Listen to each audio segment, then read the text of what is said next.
the day I finalized my divorce. I booked a high-speed train ticket back to my hometown. A phone, an ID card, and a bank card with a limited balance. These were all I had after all these years. The housekeeper called me, saying I still had some items left to pick up. Just throw them away. I don't need them, I replied. He then mentioned that the little master was crying for his mom. He'll have a new mom soon, the one he's always been thinking about. My son really takes after his father, even in the women they love. I used to be sad, wondering why it couldn't be me. Now I think, if he doesn't love me, then so be it. Before the train started moving, I said my final words over the phone. Tell him not to worry. I'll never bother him again in this lifetime. Chapter 1. After saying my final words, I turned off my phone and changed the SIM card. From now on, this city has nothing to do with me. Sitting next to me was a little girl about my son's age, with big round eyes watching me warily. I used to love children, but now I like nothing. The little girl was quiet and well-behaved throughout the journey. It was her guardian who was loud, talking on the phone and cursing non-stop. I put on my headphones and closed my eyes for a nap. I don't know how much time passed before someone gently tugged at my sleeve. I opened my eyes and looked at her. Auntie, my mom is missing. Can you help me find her? The little girl asked. Her lips pressed together. The seat by the aisle was empty. I didn't know what had happened, so I immediately called the conductor and the train police. After an investigation, they found that the little girl's mother had gotten off the train midway. She had looked back warily as she walked, afraid the little girl would follow her. In other words, the little girl had been abandoned. The carriage was filled with noise from the passengers' discussions. They spoke without restraint, right in front of the little girl, calling her mother heartless and saying how pitiful she was. The little girl sat quietly in her seat, motionless, neither crying nor making a fuss. I thought for a moment, then showed the train police my ID and left my home address and contact information. So when I got off the high-speed train, in addition to my phone, ID card, and a bank card with a limited balance, I also had a child with me. Chapter 2. I officially settled down in my hometown. I tidied up the desolate little courtyard, planting fruits and vegetables. I framed my grandmother's portrait and hung it in the center of the living room. I named the little girl Felisa, giving her my surname, Song. I completed the paperwork and got her registered. From then on, my household registration book was no longer a solitary page. Chapter 3. Feli never smiles. She always has a serious look on her face, staring at me solemnly. She understands everything, mature beyond her years. Though she is only 4, she stands on a stool to cook porridge for me when I'm sick. I think of my own child, the Jiang family's little master, Benjamin, who receives an entire ski resort as a gift when he wants to ski, and an entire candy factory when he wants sweets. They are so different. Feli asked me why I adopted her. She said she was just a burden. I patted her head and answered, because I was lonely. So can you keep me company? She looked at me, silent for a long time, then nodded vigorously. Okay, I'll stay with you forever. Chapter 4. The days passed by. Feli started kindergarten. Feli started elementary school. Feli became a class monitor. Feli got into a fight. I was very surprised when I received the call from her teacher. Feli is an obedient child, very mature for her age. She wouldn't even give her classmates an extra glance, let alone get into a fight. In her words, they were too childish. I rushed to the school. The teacher met me at the school gate, looking helpless. The child who fought with Feli is a new transfer student. Why did they fight? This was all I wanted to know. The teacher gave me a slightly strange look when she heard my question. What? Benjamin said Feli was trying to steal his mom. What did you say? I stopped in my tracks. The photo in Feli's pencil case. Of you and her. The teacher said. Benjamin saw it and said, he said Feli was shameless for trying to steal his mom. I didn't say anything more, following the teacher silently. When we reached the office, the teacher turned to me. By the way, Benjamin's father is already here, standing at the office door. I first glanced at Feli sitting in the corner, quietly doing her homework. Seeing her calm, I breathed a sigh of relief. Out of the corner of my eye, I saw a little boy throwing a tantrum. When he saw me, his eyes lit up, and he ran towards me on his short legs. "Mommy!" I bent down, catching Benjamin. I didn't hug him but gently pushed him away. "Little one, you've mistaken me for someone else." I smiled slightly, then looked up to meet the gaze of the man in the room. "Hello, sir. I am Felisa's mother." Chapter 5. I never expected to see Lawrence again. The world is vast, and if you don't want to meet someone, you naturally won't. Benjamin cried loudly, accusing me of abandoning him. Feli gripped her pen tightly, and I knew she was getting a bit annoyed. Lawrence stared at me in silence. I knew he was waiting for my reaction. "Feli," I said, packing up her school bag, "can you head home first?" Feli nodded decisively, slung her bag over her shoulder, and left without looking back. As soon as she was gone, Benjamin quickly wiped away his tears and ran over to hug my leg. "Mommy, please don't be mad at me, okay? I know I was wrong." I bent down, smiling as I patted his head. Then I looked up at Lawrence. "Mr. Jiang, can we talk privately?" Chapter 6. There's really nothing noteworthy about my past with Lawrence. When my grandmother was young, she helped the Jiang family by saving Lawrence's grandmother during a kidnapping. So over the years, the Jiang family always sent gifts during holidays. After I got into college, my grandmother was too old to travel and worried about me being alone, unable to adapt to the city's fast pace. She contacted the Jiang family and asked them to look after me. That year, when I came out of the train station with my luggage, I saw Lawrence leaning against a car, casually playing with his phone. He was so dazzling that I wanted to use all the beautiful words I knew to describe him. Falling for him was the most natural thing in the world. I knew we were from different worlds and never thought of anything else. The moon hung high in the sky, and I was already content to be bathed in its light as I passed by. Lawrence and I attended the same university. Occasionally, he would bring me some items on behalf of his elders. Over time, we became acquaintances. Later, I heard about Lawrence's love story with his childhood sweetheart. Their love was always entangled, with constant sweetness, quarrels, separations, and reconciliations. I was just a spectator, occasionally feeling a bit lost. In my third year, I started an internship far from the university, so I had to commute long distances every day. Once, I ran into Lawrence, and he casually asked how I was doing. I told him the truth. Not long after, I received a call from Lawrence's grandmother, saying there was a vacant house near my company and suggesting I move in.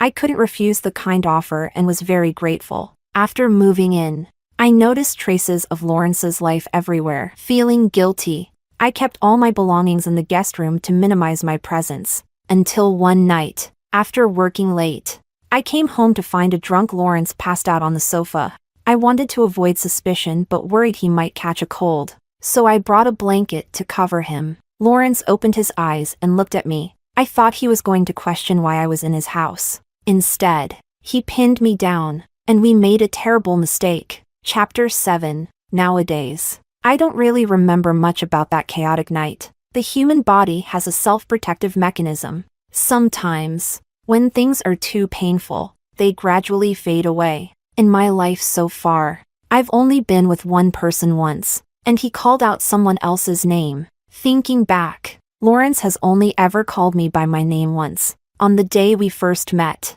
at the train station, he looked me up and down and said, "Julia?" "Yes, I am." If life were as it was at first sight, why would the autumn wind bring sorrow to Painted?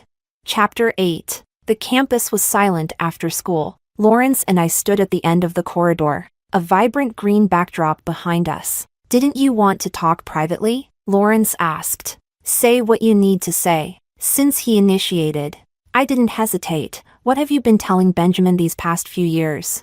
"What?" "We've been divorced for 4 years. In these 4 years, I've kept my promise not to appear and have been sending child support to your account every month on time. Children's memories are short. Besides, Ben never liked me as his biological mother. If no one had been reminding him constantly, he wouldn't still remember me, let alone have feelings for me." Lawrence turned his head away. "I haven't said anything to him. It's his grandmother who's been reminding him." Then why the transfer? He's been clamoring to come find you. Lawrence paused.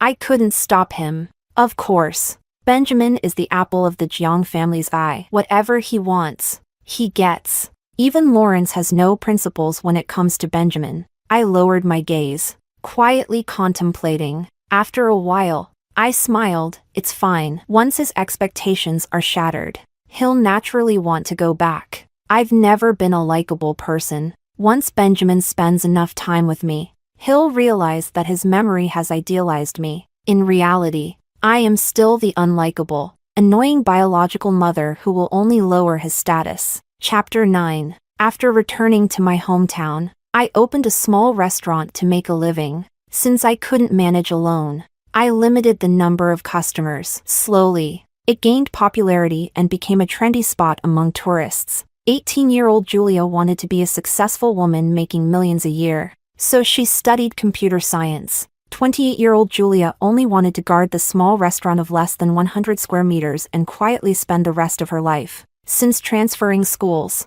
Benjamin would be brought to my restaurant by a driver every day after school. He's a smart kid who only showed his bratty side on our first day of reunion. Lawrence rarely appeared. Most of the time, the person accompanying Benjamin was the driver.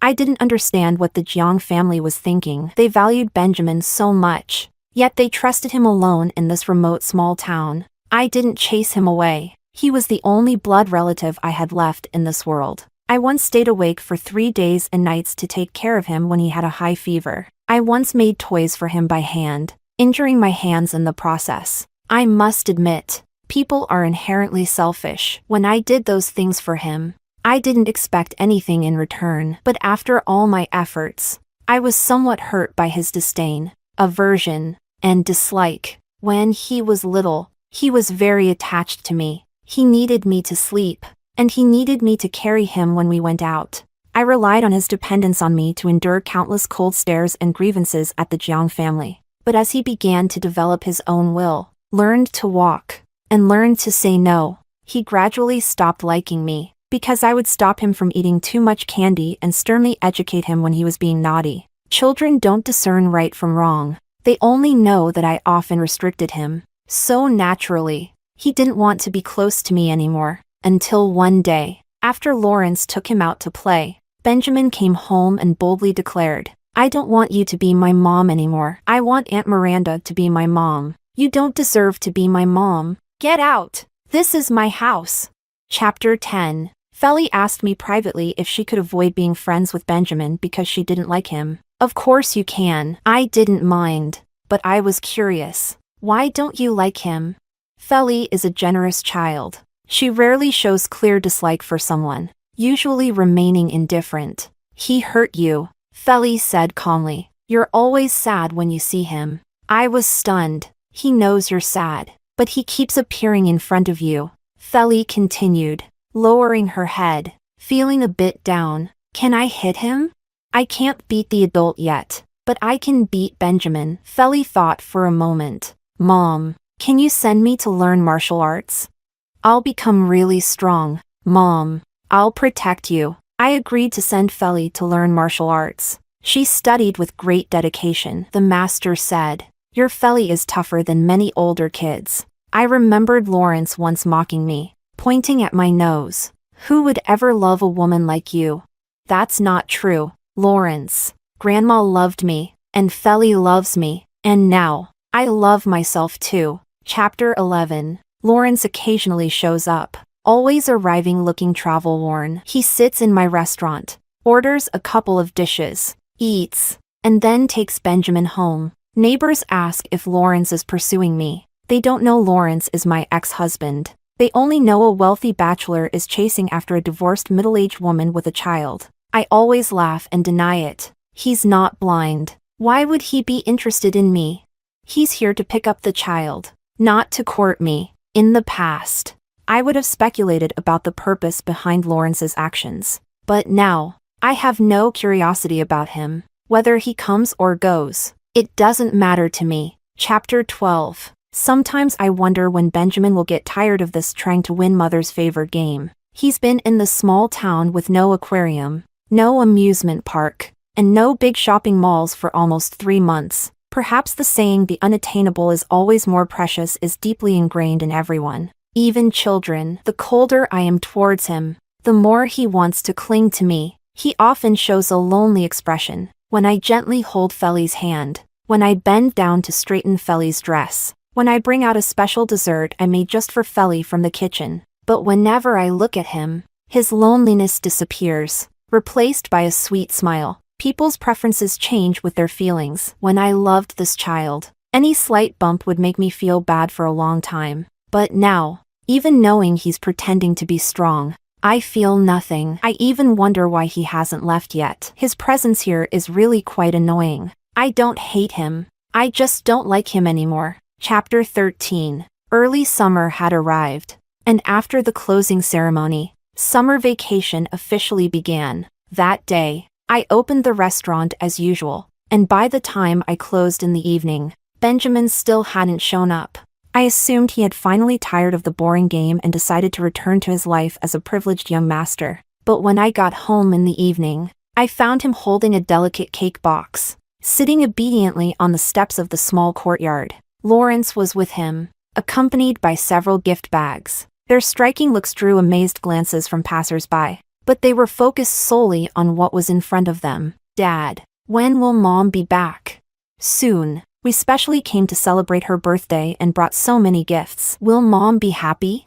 "She will be." Hearing this, Benjamin pressed his lips together and smiled with anticipation. He was dressed in a formal little suit, specially groomed, but the weather was hot, and perhaps he had waited too long, as there were beads of sweat on his forehead. Or maybe it wasn't the heat, but his excitement. I stopped a short distance away. Feli, however, didn't slow down at all. She walked straight to the father and son, speaking crisply. "You're mistaken. Mom's birthday isn't today. You're lying." Benjamin rarely confronted Feli directly anymore. He knew I adored Feli and didn't want to upset me, so he usually tried to avoid interacting with her. But now, he stood up fiercely, loudly retorting, "Mom's birthday is today. She and I share the same birthday. I wouldn't get it wrong." Lawrence saw me and also stood up. He didn't speak, but there was a hint of expectation on his face. "Julia." He called my name, awkward and unfamiliar. "Happy birthday." I walked over, pulling out my keys and unlocking the small courtyard gate while calmly looking at him. "I forgot to tell you. I've changed my birthday." After thinking for a moment, I added, "But this kind of trivial matter shouldn't concern you, right?"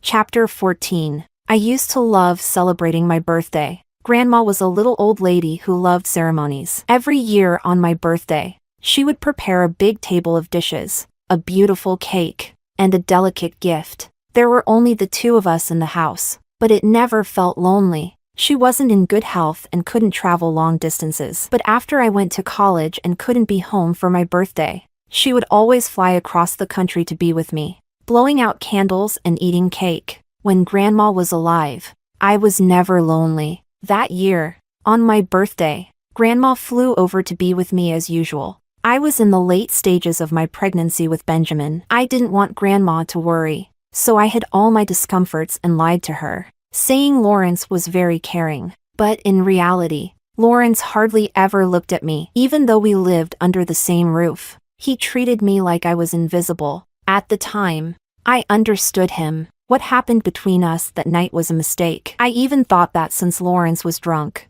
I could sneak away once it was over. If I didn't say anything, no one would know what had happened. But what actually happened was that Lawrence tortured me the entire night. Before I could regain my strength to leave, the door was opened by Lawrence's grandmother, who had come to visit me. She had brought me chicken soup, knowing I had been working hard. So, things spun out of control, and there was no turning back. Lawrence's grandmother wasn't interested in the young people's emotional entanglements. She only knew that Lawrence had ruined my reputation and had to take responsibility. She didn't care if Lawrence had a lover, if the Jiang family was happy with me as a daughter-in-law, or if I wanted to marry Lawrence. She only cared about not wronging me or my grandmother. "Julia, I've told your grandmother about you and Lawrence. She's not in good health, and you don't want her to worry about you, right?" I can tell you have feelings for Lawrence. You're a good child. I know you don't want to ruin Lawrence and Miranda's relationship, but what's done is done. Miranda can't tolerate any flaws in her relationship with Lawrence. So they have no future together. But you and Lawrence have endless possibilities. Don't you want to give it a try?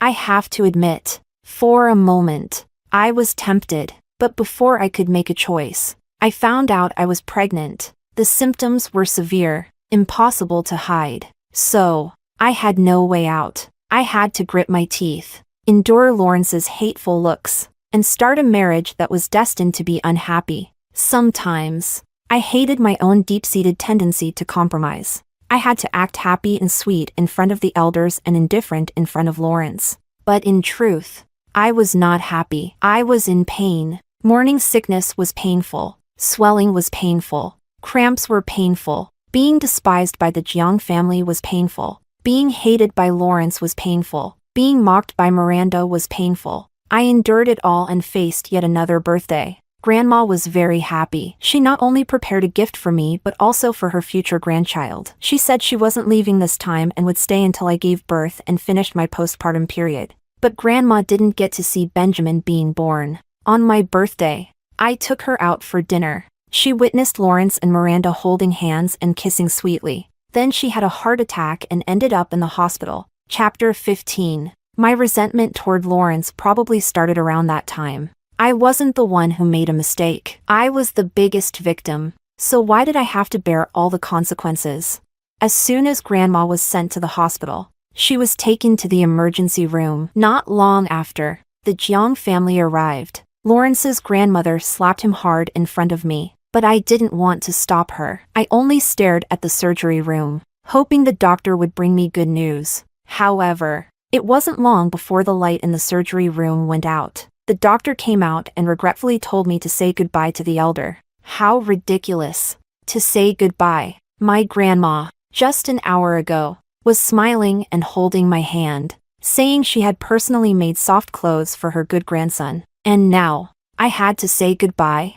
Lawrence's grandmother cried miserably, repeatedly saying she was sorry to me and to Grandma. I couldn't hear anything. I was just in a daze, gripping Grandma's hand tightly, afraid that if I let go, I would never touch her again. I know you're not happy in your marriage. You just don't want me to worry. So you say nothing. Grandma lay on the bed, looking at me with pain in her eyes. I'm sorry, Julia. Grandma can't be with you anymore. She cried in agony, choking on her words. Julia, what will you do if someone bullies you? What if no one is good to you? Who can I entrust you to? Don't worry, dear sister.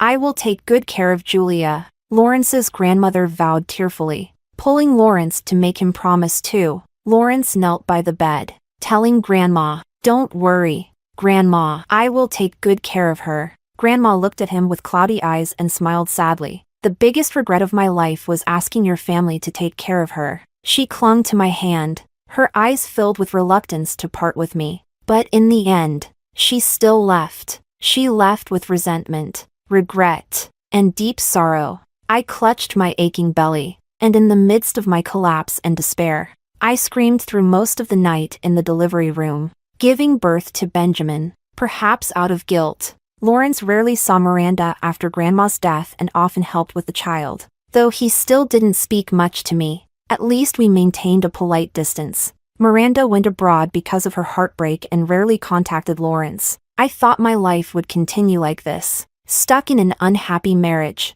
with a husband who didn't love me, and a lovely son. But then Miranda came back, and upon her return, she took away all of Lawrence and Benjamin's attention, all the family affection I might have had and the love I never received. Miranda took without hesitation. On Benjamin's birthday, she said she had prepared a grand surprise for him. So Benjamin ran to her without hesitation, leaving me behind. Lawrence said that Miranda still didn't like me, so he wouldn't take me along. He promised to bring Benjamin back before sunset to celebrate my birthday with me. But that day, they didn't return until after midnight. Lawrence called and said Benjamin was too tired from playing and had fallen asleep. He didn't want to wake him, so they stayed out. In the silent night, I sat by the window for a long time. I thought of Grandma's last words.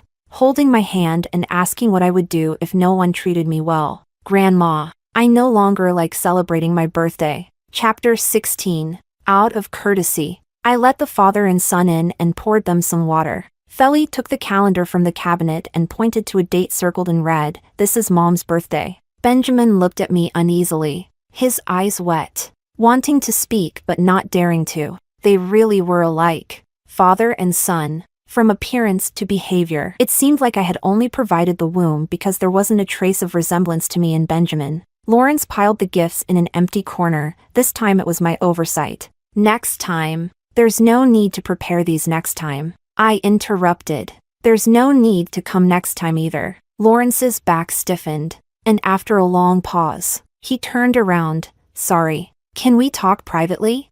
How rare it was for these words to come from his mouth. I made sweet drinks for the two little ones, turned on the TV to the children's channel, and then led Lawrence to the pavilion in the yard. This place is beautiful, Lawrence said, somewhat awkwardly. Thanks for the compliment. I got straight to the point. Please, say what you need to. I noticed you don't have another man in your life at the moment, Lawrence said. If you don't mind, can we remarry? I stared at him, silent. Lawrence awkwardly averted his gaze. I just think we should give the child a complete family. Ben has changed a lot recently. He's not as willful and spoiled as before. So, aren't you married to Miss Miranda? Lawrence was stunned. Back then, everyone told me she was the suitable wife for you. Benjamin's mother. Although you never directly said it, I assume you agreed. So I took the initiative to step aside. What? You didn't end up together? Lawrence couldn't withstand my gaze. His hands clenched and unclenched unconsciously. That's all in the past. And so are we. But we have a child. So what? Lawrence, stop using others as excuses. First it was Miranda. Now it's Benjamin. I smiled softly. Is it so hard to admit you have feelings for me? Chapter 17. I used to wonder how insignificant I must be in Lawrence's eyes for him to be so ashamed to admit it. Love is hard to hide. I never said I loved Lawrence, but my flushed ears and racing heart betrayed me long ago. Our marriage lasted 4 years. I might have a tendency to please others, but if he had never given me a shred of hope, I wouldn't have lasted 4 years. I don't know when he started to like me or how much he liked me. I just inherited the habits of my grandmother's generation. When something isn't good, the first reaction isn't to throw it away and get a new one but to patch it up and make it last as long as possible. The same goes for marriage. I thought, maybe Lawrence didn't dislike me that much. If I tried harder, maybe the marriage could get better. I desperately tried to find signs of his affection for me, hoping to gather these fragments of love to light my way forward. Eventually, I illuminated the path. The road was rugged, bumpy, and filled with nauseating stench. These fragments of love weren't enough to sustain me, nor did they bring any warmth. They only made me realize how unbearable this marriage was. I used to think maybe you had a strong moral sense and couldn't accept loving another woman besides Miranda. Later, I realized if you really had such strong morals, how could you still have an ambiguous relationship with your first love even after getting married? You're just selfish. You even use Benjamin missing me as an excuse to reconcile. But Lawrence, we've been divorced for 4 years. Lawrence swallowed hard, his voice hoarse. So, I'm too late, right? It's not that you're too late. I sighed softly. It's just that all of that is in the past. Lawrence, look forward. Lawrence raised his hand, covering his eyes. I knew his pride. Seeing him like this didn't bring me any satisfaction. So, I quietly got up and left him in that small space. Before leaving, he reached out and grabbed my skirt. With great force, his knuckles turned white, and veins bulged. He had lost a lot of weight, and there was a sense of unhidden desolation about him. I heard his suppressed sobs and saw his trembling shoulders. Don't come again, I said. Return to your own life, and take Benjamin with you. I pulled my skirt back. Smoothing it out, I forgot to tell you. My birthday now is the anniversary of our divorce. That was also the day I found Feli. She didn't know her birthday, and I wanted a new one, so we decided to make that day our rebirth day. Consider it an early birthday gift from you. Give me some peace. Thank you, Lawrence. Chapter 18. Lawrence left, taking Benjamin with him. He didn't say anything, but Benjamin guessed. Before leaving, he clung tightly to my leg, refusing to let go. He cried miserably, his voice sharp and hoarse, his face flushed red, sobbing as if he were about to faint any second. I won't go. Let me go. I want my mom. He struggled desperately, begging me, Mom, please don't abandon me, okay? I'll be good and obedient from now on. I won't make you sad anymore. Please don't send me away. Dad, you're a liar. You said Mom would forgive me. Big liar, big bad guy. Go away. Mom. The car door slammed shut, and I saw Benjamin crying and clinging to the window, banging on it with all his might. Looking at me pitifully, Lawrence pulled him away, holding him down firmly, and ordered the driver in a deep voice, Drive. He didn't look at me again. Not once did he turn back. Feli stood beside me, looking up at me expectantly. What is it? I asked gently, looking down at her. They won't come back, right? No, they won't. Mom, are you sad?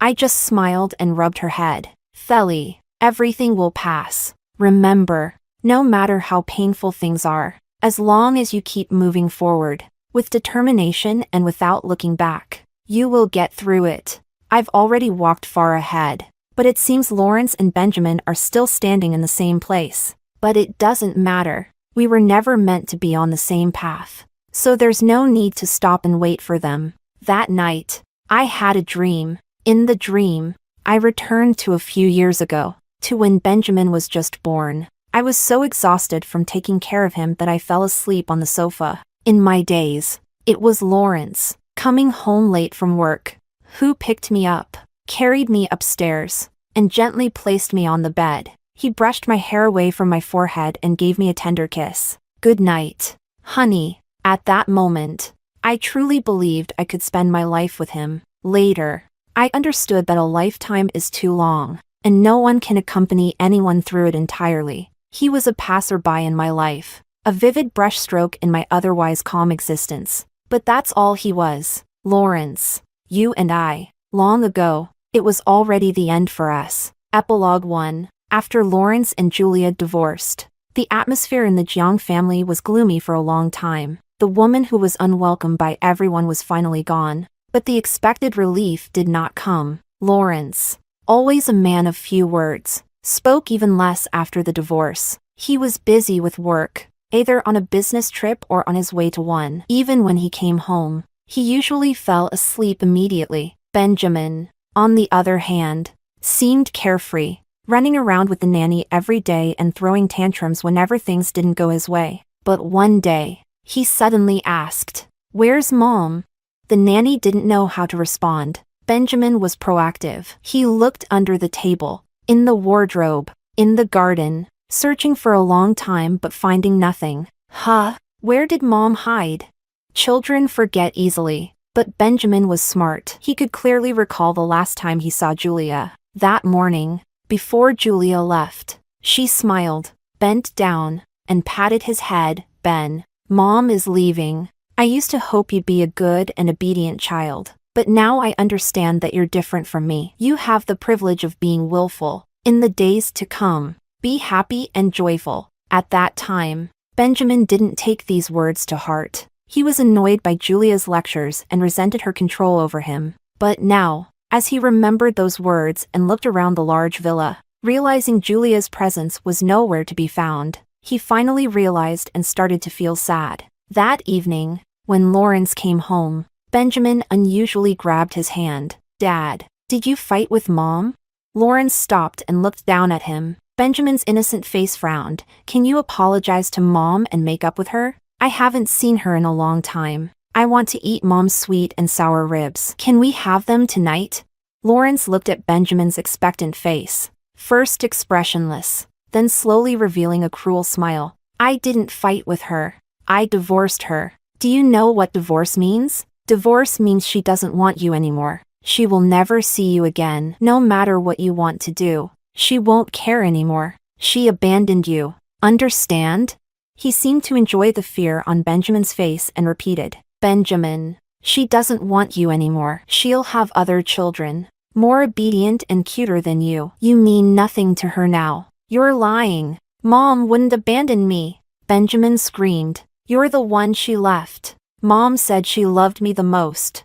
She lied to you. Lawrence laughed. Benjamin, you were deceived. Loved you the most? Ha, you believe that nonsense?